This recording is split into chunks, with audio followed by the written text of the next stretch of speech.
सत्संगियों कहते हैं कि गुरु की वाणी वह दीपक है जो अंधेरे रास्तों को भी रोशन कर देती है।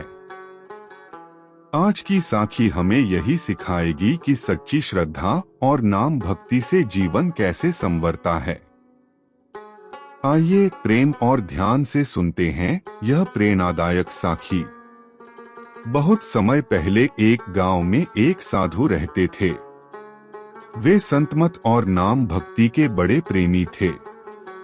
उनका नियम था कि सुबह शाम सुमिरन और ध्यान में बैठना और फिर ही अन्य काम करना। गांव वाले अक्सर उनसे मिलने आते और अपने अपने दुख बताते। कोई धन की कमी से परेशान, कोई रोग से दुखी, कोई घर परिवार की कलह से दुखी।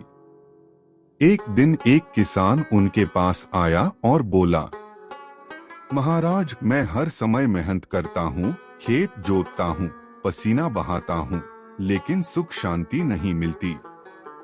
परिवार में झगड़े रहते हैं, मन में भारीपन है। मुझे लगता है भगवान मेरी सुनते ही नहीं। साधु मुस्कराए और बोले, भाई, भगवान तो हर समय सुनते हैं, पर हम ही उनका नाम लेकर पुकारते नहीं।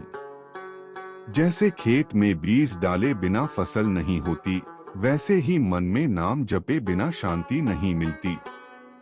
किसान ने कहा, महाराज, मैं तो रोज काम में इतना उलझा रहता हूँ कि जप भजन का समय ही नहीं मिलता। साधु ने समझाया, भाई, काम करना बुरा नहीं है, लेकिन हर सांस में नाम जोड़ना ही सच्ची भक्ति है।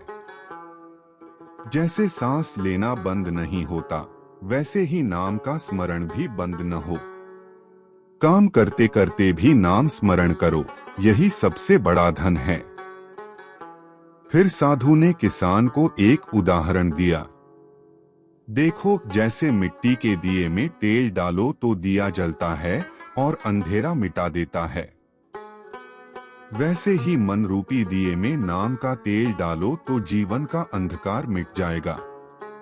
किसान ने यह बात दिल से मान ली। उसने प्रतिज्ञा की कि चाहे खेत में काम हो, चाहे घर में, वह हर सांस में गुरु का नाम स्मरण करेगा। समय बीता और वही किसान, जो पहले दुखी और परेशान था, धीरे धीरे शांत, प्रसन्न और सुखी हो गया।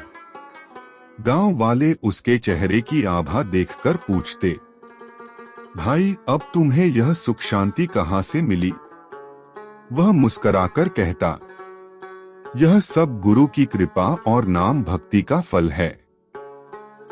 जब से मैंने नाम को अपने जीवन का आधार बनाया है, तब से मेरे सारे दुख मिट गए हैं। तो प्यारे सत्संगियों, यह साखी हमें यही संदेश देती है कि गुरु की रहमत और नाम भक्ति से ही जीवन सफल बनता है।